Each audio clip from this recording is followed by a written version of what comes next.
Kumbaga tol, pinalakas ko nga ng loob ang asawa niya kanina. Ginausap ko na paghanap ng paraan para matubos natin si Tatsuki. Yan ang kalagayan ni Tatsuki. Ito tol, parang araw ko galing pa ako sa bahay sa Tatsuki. Binisita ko yung pamilya niya.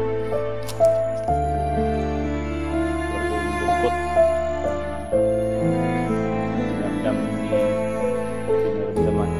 Dinamdam po ng kanyang asawa sa kalagayan sa kamay kalaban tawag ngayon kay Tatsuki. So yun tol, usap-usap kami kanina sabay sila Art, Rins. So usap namin kumbaga malaking problema ba, nalito kami kung ano talaga yung gagawin namin dahil ako tol kapos din ako paghanap ng paraan para matubos natin si Tatsuki. Yan ang kalagayan ni Tatsuki. Usin daw ang kanyang buhay pagkat hindi daw namin maibigay ang kanilang hinihiling.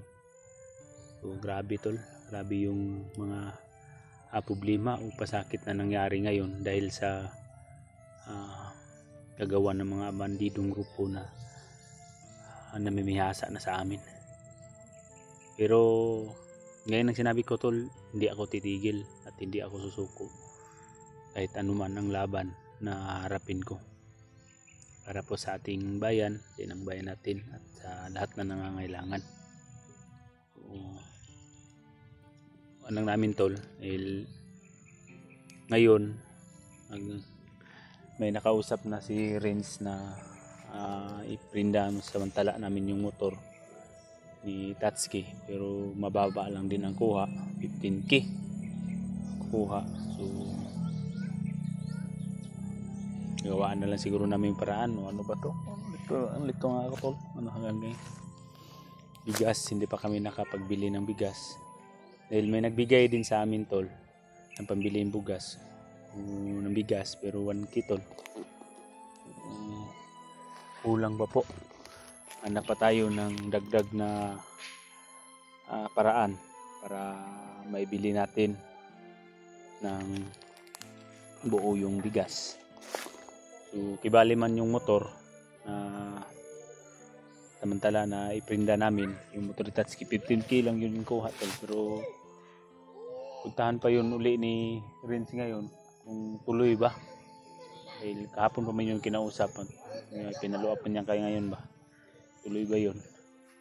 So malaking halaga pa yung hahanapin namin, pero may naisip ako na paraan about sa money, about sa kwarta tol, pero yung kulang lang ba yung bigas, yun talaga yung hahanapin namin ng solusyon para tayo para maisalba natin buhay ni Tatsuki.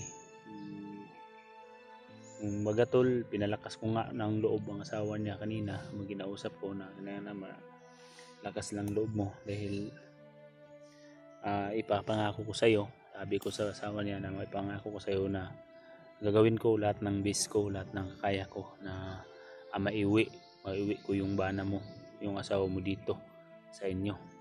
Iyak nga yung mga anak no, miss na daw nila ang kanilang papa. Kailan pa daw makauwi, sabi pa na kanyang mga anak. At sabi ko naman na hindi lang tayo mawawala ng pag-asa at manalig lang tayo sa mahal na Ama o ating Panginoon na sana maging safety at maging protektado po lahat ng mga hakbang o lakad namin pabalik na kami sa bundok. Kahapon lang sana tol kung nakahanap na kami ng pagprindahan o yung kuha ng ko. So may baril sana ako isa tol, may bibinta ko sana o prinda din. So hindi din nila kukunin dahil takot sila tol ba. Dahil sa ngayon, ang sitwasyon ngayon, ganban kasi, hindi pwede basta-basta makakun sila ng baril, kaya dadalawang isip din yung kakilala ko.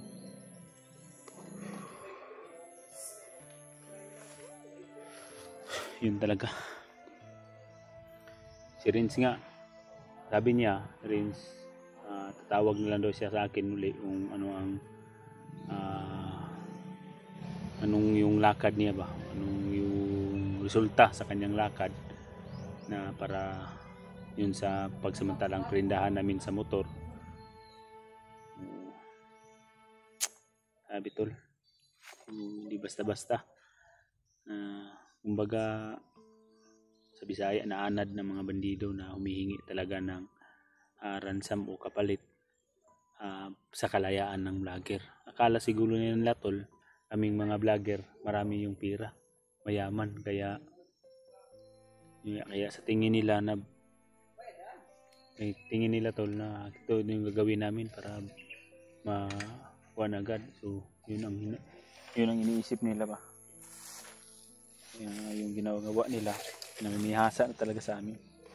Pero kung makahanap lang talaga ako ng tsimpo, ubultahan ko talaga yung mga bandido para maubos nito taong mga sakimbo sa hindi naman lang nagsikap.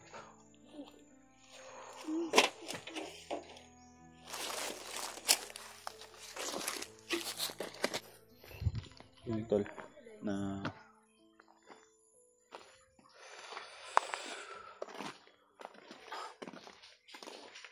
kung kinalang motor po, wala po na akong masasakyan tol. Kung ito yung motor ko na samantala na ito yung tinda ko, so mahirap na, wala na din akong sasakyan. Kung ito na motor yung iwan natin tol, pagsamantalaan nating iprinda, yun na lang, touchscreen na lang yung naisipan namin, touchscreen na lang talaga. So sana tol, yung kausap ni Rins na paprindahan sa kanyang motor, sana po tuluyin po niya para makaakyat agad kami sa bundok. So, pagdasal lang natin na maging okay din ang lahat tol. Tiwala lang tayo at hindi lang tayo pwedeng mawala ng pag-asa sa Panginoon, dahil siya po ang nakakaalam sa lahat. So abang-abang na lang kayo tol sa mga video o pag-akyat namin. Pag-akyat namin sa bundok, abang-abang na lang po kayo kung ano po ang mga susunod na pangyayari.